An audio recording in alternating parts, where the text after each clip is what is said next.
Hey, what's going on, YouTubers? Thanks for tuning back into another video. So, Memorial Day weekend, we're sitting this weekend out. Thursday night, we went to Shady Side and tested. If you haven't already, go check out the video. Some good seat time, but overall, we've got some room to improve. But that evening, it was really hot, really muggy, humid, and the car was temping. Coolant temperature was just above what we would like it to be. So if you follow me on Instagram, I talked about it a little bit, but ultimately the car needs a radiator. Need to go ahead and order a dual core radiator and a slim fan. So I'll probably do that today. But the topic of this video is going to be how to build an E85 like storage container. My closest E85 station is an hour, maybe a little bit more than an hour away. It's in Statesville, North Carolina. So what I've done here with the help of Nigel up at BST, he donated a 55-gallon VP racing drum. They used it, I think it had M1 fuel in it. So I picked that up this morning. Ultimately, I went and filled it up with 20 gallons of E85. I've got it in the garage. I got it positioned because it's pretty heavy, a lot heavier than I thought it was going to be. And I went ahead and picked up a hand pump, some hose, just some different things to be able to transfer it over. So I'll show you all that here coming up. So without any further ado, let's go ahead and roll the intro and get started.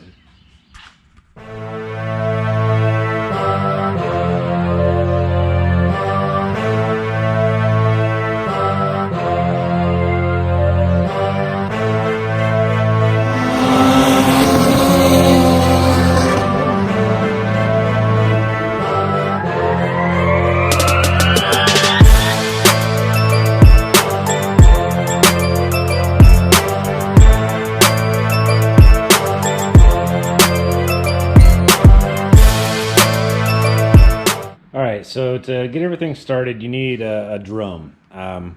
Anything that's going to have like a 2-inch threaded port in the top is going to work for this. So you don't necessarily have to have a 55-gallon drum. That's just what this is. So this one came from VP. It once had M1 fuel in it. Like I said before, it's got 20 gallons of E85 in it now. So what I'm going to use is the steel lever barrel pump. Despite what I intended on getting was a siphon pump, this was the only thing I could find. I'm a little disappointed, and we're going to figure out how this works. So pumps 11 ounces per stroke, 128 ounces in a gallon. 5 gallons at a time is going to be a lot of pumps. So I'm not going to do the math. It's going to be a lot of pumps.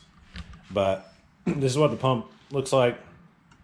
Ultimately, I've got to assemble it here. This is the spout. So the spout itself is going to hook up to this rubber hose. I'm only going to use the rubber hose to kind of help guide it into like a fuel container. I'm still going to have to use a fuel jug to put it into the car. But this is 3 foot of hose, clamp to hold it onto here. So let's go ahead and get you set up and we'll get started. All right, so the actual pump is threaded tight into the drum. What I'm doing now, if you guys can see here, this is where the actual cotter pin will go. I've got it laid down here. So I've got to get this lined up to where I can put the cotter pin through. I'm going to do that here and come right back. All right, so I got the little pin which connects the piston for the pump through the handle. Got the cotter pin on the back of it here. So I'm going to go ahead and attach the spout, put the hose on it and the clamp, and we'll do that next.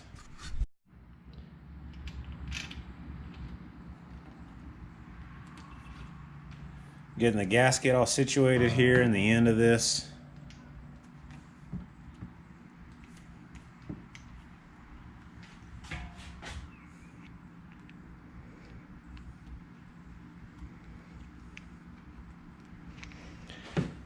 So this should thread on here.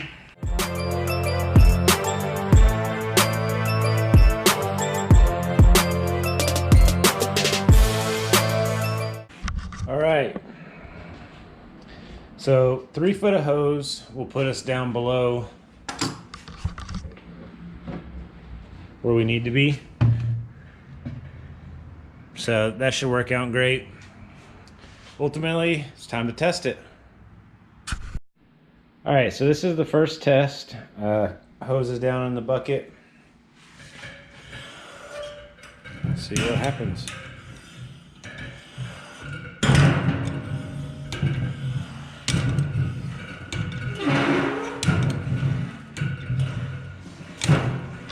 I hear fuel.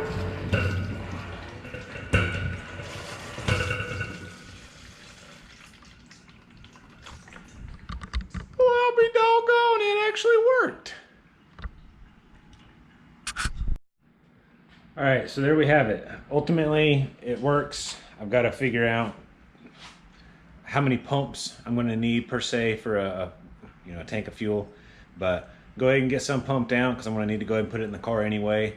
And hopefully this video has been helpful, guys. If you haven't already, hit the like button, hit the subscribe little link down below, and make sure you click the bell so you're notified whenever I upload.